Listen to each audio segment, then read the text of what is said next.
Saudara Anda menyaksikan Kompas Bisnis masih bersama saya Putri Oktaviani. Selasa 24 Maret 2026, harga emas batangan bersertifikat di Logam Mulia milik PT Aneka Tambang atau Antam bertahan di level Rp2.843.000 per gram atau sama seperti harga sehari sebelumnya. Tetapi jika dibandingkan dengan 17 Maret, maka harga emas sudah turun sekitar 17%. Tetapi yang menarik saudara, sebaliknya harga buyback Logam Mulia Antam justru turun Rp80.000 per gram dari sebelumnya Rp2.560.000 per gram menjadi Rp2.480.000 per gram. Dengan demikian selisih antara harga emas dan harga buyback hari ini adalah Rp363.000 per gram. Sederhananya, jika pagi Anda membeli emas Antam, maka uang yang dibayar adalah Rp2.843.000 per gram. Tetapi kalau sorenya ada kebutuhan mendesak dan Anda harus jual emas, maka cuma dihargai Rp2.480.000 per gram oleh Logam Mulia.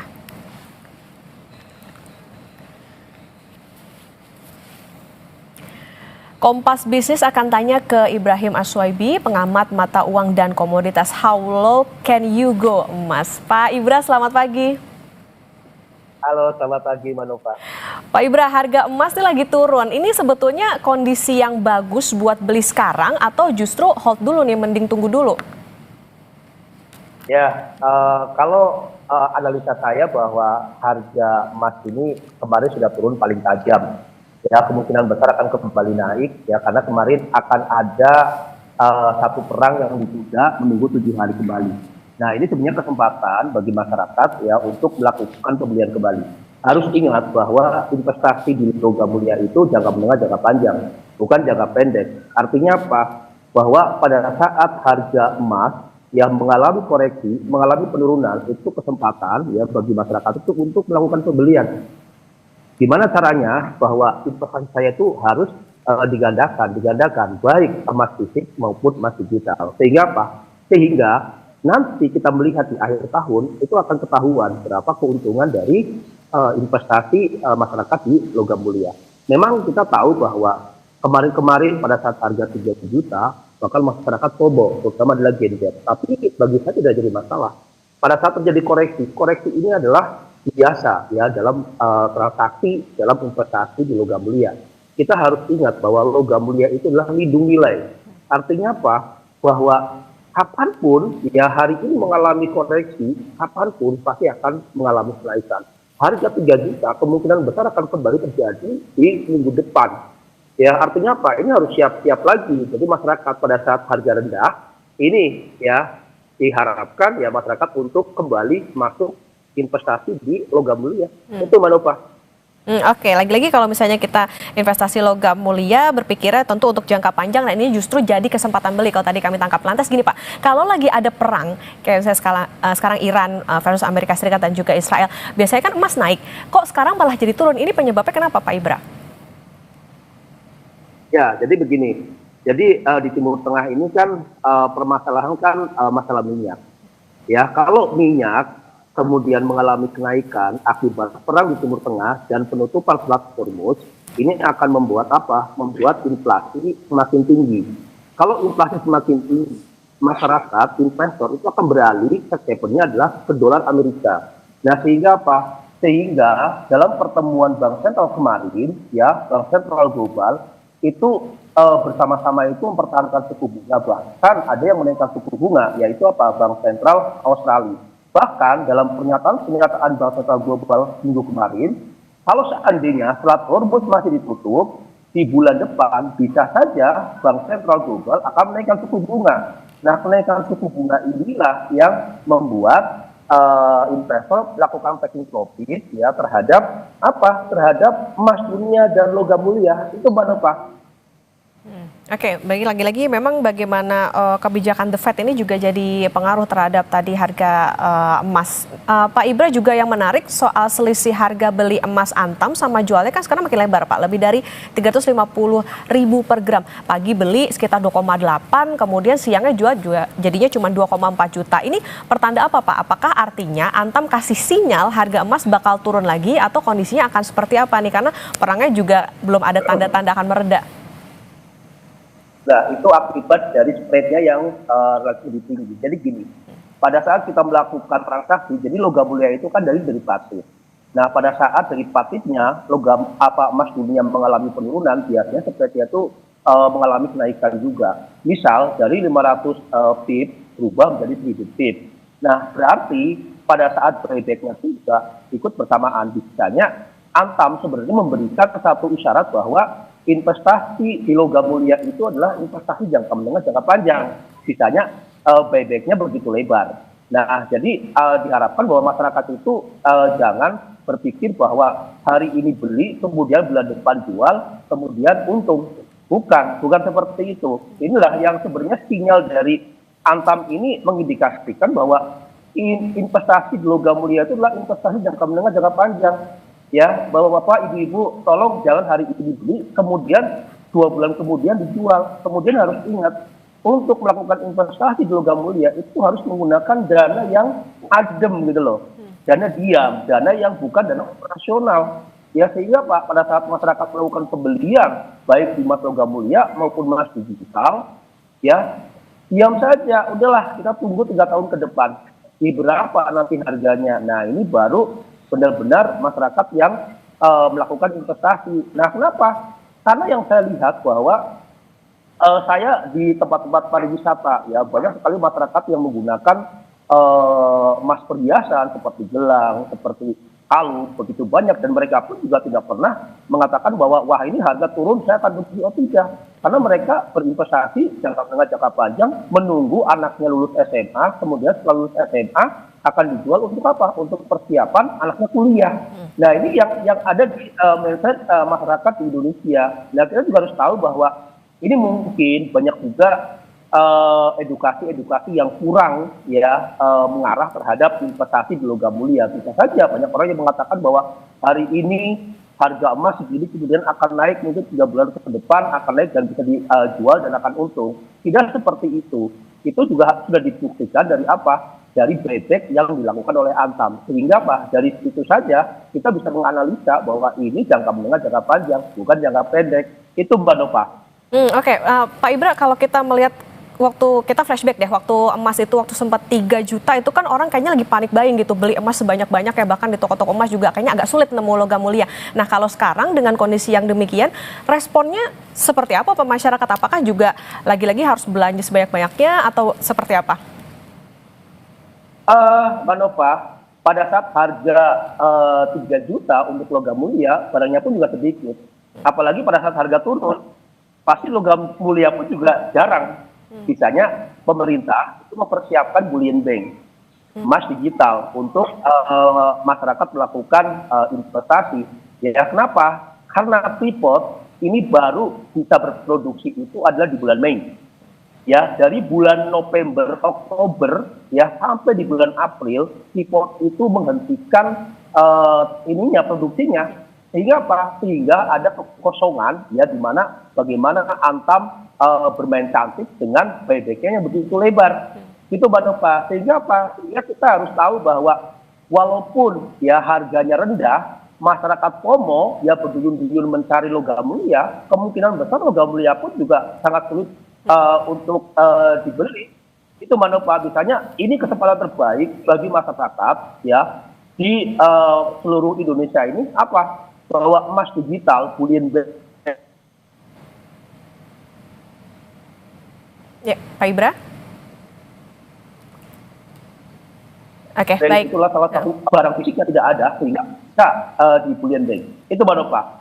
Baik, jadi kalau misalnya kita mau membedakan waktu untuk beli emas, tepatnya gimana sih Pak untuk kebutuhan di masa depan? Misalnya jualnya 5 tahun lagi, 10 tahun lagi, atau bahkan cuma setahun bisa kita jual lagi?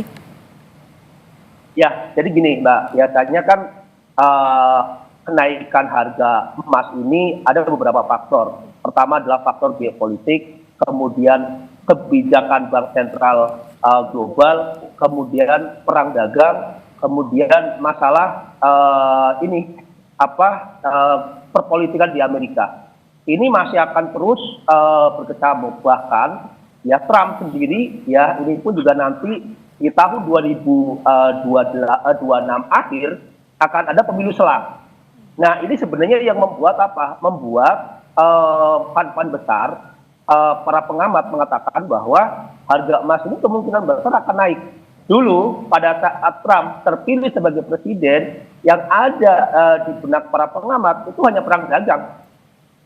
Ya, hanya perang dagang. Ini perang dagang akan yang membuat harga emas dunia akan naik, logam mulia juga akan naik. Karena apa? Pelemahan mata uang rupiah. Tetapi setelah Trump terpilih sebagai presiden, ini banyak sekali faktor yang akan mempengaruhi. Sehingga apa? Pada saat terjadi koreksi harga emas, itu sebenarnya adalah kesempatan bagi masyarakat untuk melakukan pembelian. Karena pasti naiknya akan cukup tinggi. Sebelumnya pada saat Kevin Walsh ya dipilih oleh Trump sebagai gubernur Bank Sentral Amerika nanti di bulan Mei, banyak investor yang ketakutan karena Kevin Walsh ini adalah yang sebelum-sebelumnya ini anti menurunkan suku bunga. Itu mempertahankan suku bunga dan menaikkan suku bunga. Tetapi kita harus lihat di bulan Mei bahwa kenapa Trump memilih Kevin Walsh, karena Kevin Walsh pun juga sudah ada kesepakatan akan menurunkan suku bunga. Ya. Sehingga apa? Di tahun 2026, di tahun 2027, di tahun 2028 kemungkinan besar Bank Sentral Amerika akan menurunkan suku bunga dan ini akan berdampak positif terhadap kenaikan logam mulia. Itu mana Pak? Oke, lagi-lagi kita harus berpikirnya jangka panjang nih kalau misalnya mau investasi. Mas Pak Ibran, nanti kita lanjutkan kembali dan saudara tetap bersama kami di Kompas Bisnis.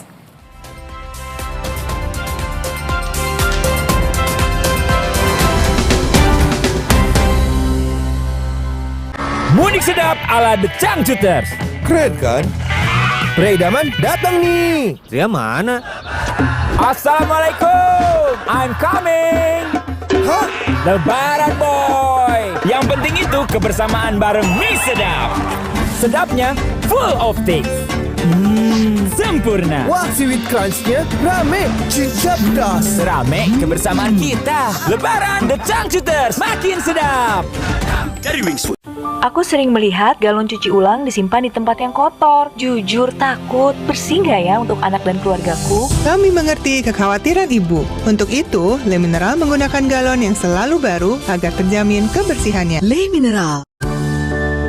Minum 1 kaplet Caldana Flex setiap hari bila perlu. Caldana Flex mengandung glukosamin plus kalsium, vitamin D3, magnesium dan zinc untuk menjaga kesehatan tulang dan sendi. Caldana Flex bergerak dengan tulang dan sendi sehat. Diproduksi oleh Medicon. Sepanjang Ramadan, siapkan tubuh dengan 3 botol Aku Viva. Setara 2 liter air diminum dari buka sampai sahur. Biar 1 harian puasa pasti sejuknya. Aku Viva, murni dan pasti sejuknya. Selamat Idul Fitri dari Wings Food. Aku awali hariku dengan berolahraga. Minum Neo Ultra Cup Gold bila perlu. Dilengkapi dengan vitamin C, kombinasi vitamin B kompleks, vitamin E, kafein, dan zinc yang diperlukan untuk bantu jaga daya tahan tubuhmu. Neo Ultra Cup Gold. Aku pikir semua air mineral itu sama. Le Mineral itu beda. Itu benar, karena Le Mineral melakukan ratusan eksplorasi ke berbagai pegunungan vulkanik demi dapatkan sumber air terbaik. Setiap tetesnya melewati lapisan bebatuan alami, menjadikan Le Mineral satu-satunya dengan kandungan mineral esensial yang tercantum di kemasannya. Inilah yang membuat airnya lebih sehat dan lebih segar. Kayak ada manis-manisnya. Le Mineral, sehatnya mineral terlindungi. Bagi yang terbaik saat berlibur, bukanlah destinasinya, tapi momen kecil di perjalanan yang bikin liburan makin berkesan. Di Be Quick, kami memberikan servis maksimal hingga detail terkecil di mobilmu.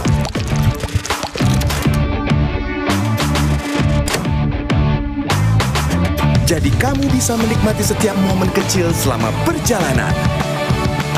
Be Quick, ini baru bengkel. Yuk bikin masakan yang pasti diserbu. Pakai kecap sedap kedelai hitam spesial. Bikin lidah auto pati. Cumi kecap nih. Will Goes Approved Specialisius. Looks good kan? Taste good. Kecap sedap kedelai hitam spesial. Looks and taste beyond good. Dari Wings Food. Mudik sedap ala The Changcuters. Keren kan? Preidaman datang nih. Ria mana? Assalamualaikum, I'm coming. Hah?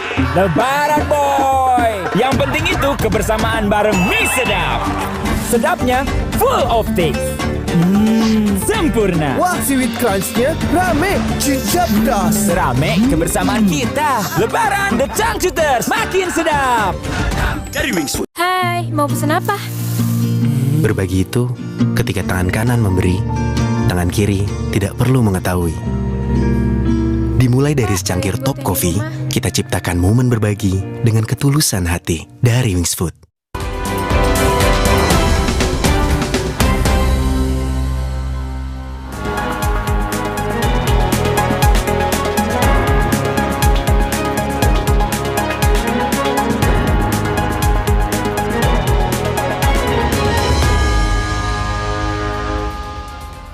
Kembali di Kompas Bisnis Saudara dan kita akan melanjutkan perbincangan bersama dengan Ibrahim Aswaibi, pengamat mata uang dan juga Mas Pak Ibra. Kita lanjutkan kembali kalau situasinya berubah-berubah Pak seperti saat ini dan jangan-jangan sedikit melenceng secara historikal, mana yang lebih untung sebetulnya beli emas atau dolar untuk short term catatannya atau jangka pendek?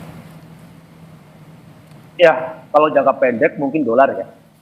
Dolar, karena kita lihat bahwa ada kemungkinan besar indeks dolar itu akan menuju di level 102,90. Kalau saya lihat strategi sekarang. Artinya apa? Bahwa kalau memang benar, ini sekarang ini adalah perang urat saraf ya antara Amerika, Israel dengan Iran dengan menggunakan teknologi. Belum mengenakan perang secara fisik. Artinya apa? Perang langsung terjadi ya antara tentara Iran dengan tentara Amerika atau koalisi Islam Hormuz. Ini sebenarnya kita sudah menunggu.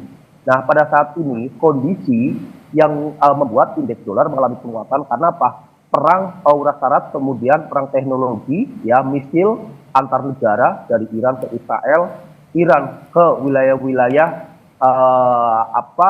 pangkalan Amerika di Timur Tengah, ya kemudian dari Israel ke Iran, kemudian Amerika ke Iran. Nah ini masih dalam tahap-tahap secara teknologi.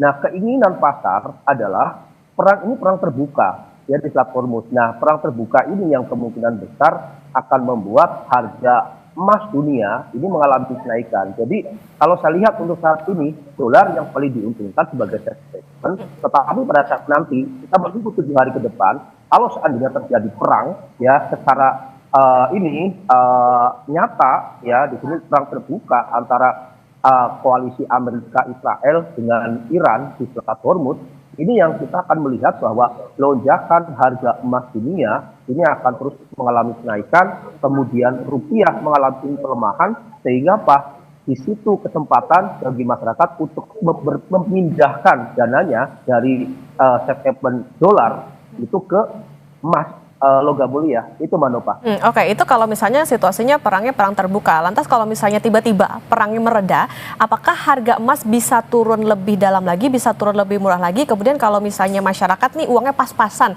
lebih baik beli emas sedikit-sedikit sekarang atau justru itu tadi nunggu situasinya harganya lebih turun lagi, Pak Ibra? Ya, jadi masyarakat bisa melakukan pembelian dengan sedikit demi sedikit.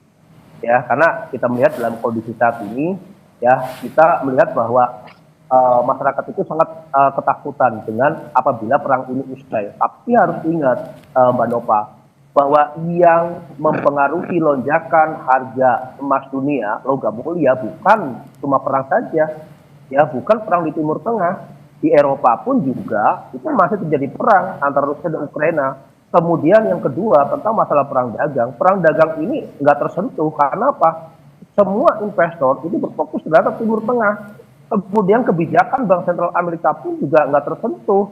Kemudian kondisi ya yang terjadi saat ini pun juga tentang masalah bagaimana kondisi di Amerika, kemudian kepercayaan masyarakat Amerika terhadap Donald Trump yang menurun di bawah 50%, ini pun juga belum tersentuh, masih berfokus terhadap kondisi Timur Tengah. Jadi jangan khawatir bahwa logam mulia itu akan turun terus.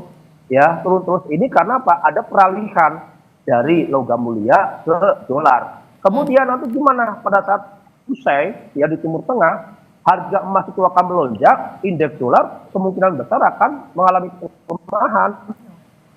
orang akan berpindah berduyun-duyun, ya, sehingga apa? Lompatan-lompatan untuk emas dunia, kemudian logam mulia, ini akan kelihatan cukup tinggi.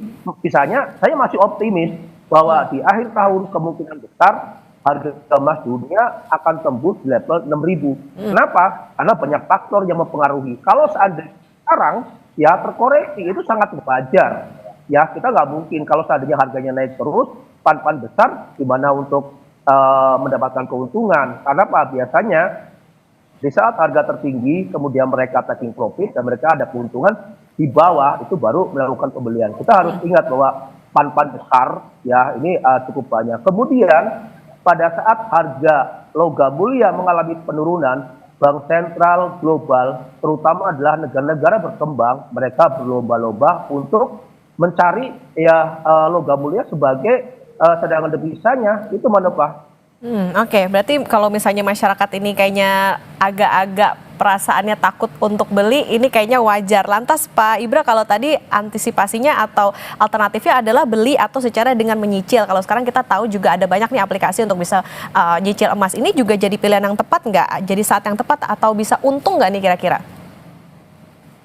Oh iya, pilihan yang tepat ya. Kalau menggunakan aplikasi ya di sini adalah emas digital, kita bisa melihat ya setiap hari pun juga kita bisa melihat di ini ya di Android.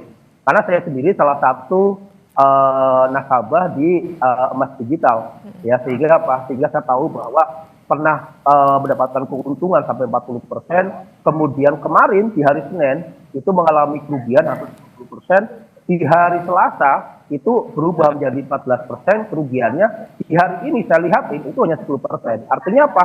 Bahwa fluktuasi untuk harga logam mulia ini luar biasa, dan sekarang pun mungkin nanti sore yang tadinya saya 12% mengalami kerugian, kemungkinan besar tinggal 10%. Nah ini masyarakat itu harus diedukasi. Oh bagaimana? Oh seperti ini, sehingga apa?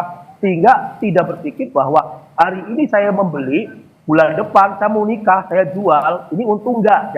Jangan seperti itu. Kita harus edukasi dulu masyarakat bahwa emas itu lebih mudah, ya lebih gampang dibandingkan emas fisik. Memang masyarakat bawah, masyarakat menengah ke bawah itu menginginkan saya beli emas fisik, ya kemudian saya dapat barangnya. Tetapi masyarakat sekarang, terutama adalah Gen Z, ya ini mereka itu sudah beralih bukan lagi emas fisik, tetapi adalah emas digital. Itu yang saya lihat. Misalnya apa? Kemarin pada saat harga logam mulia di 3 juta, kemudian di Jakarta Open Center ya terjadi penumpukan masyarakat untuk melakukan pembelian, barangnya tidak ada, mereka menjadi marah kan, marah besar. Nah ini yang membuat apa? Membuat sedikit masyarakat kecewa. Tapi masyarakat tidak tahu bahwa memang kondisi saat ini kekosongan logam mulia yang cukup besar akibat Freeport tidak melakukan produksi. Smelter di Gresik untuk saat ini berhenti total. Oke, Pak Ibra, tadi kita sempat menyinggung soal bagaimana perbandingan investasinya ke emas ataupun juga ke dolar. Tapi kalau misalnya dibandingkan dengan saham, ini gimana Pak? Kita ingat setahun lalu setelah Lebaran juga dari Liberation Day-nya Trump dan IHSG oblah besar-besaran.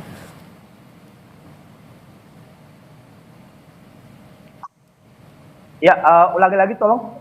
Suaranya dari Pak, kalau misalnya dibandingkan dengan saham seperti apa dengan investasi emas? Kalau kita ingat setahun lalu setelah Lebaran juga ada Liberation Day-nya Trump dan IHSG oblah besar-besaran.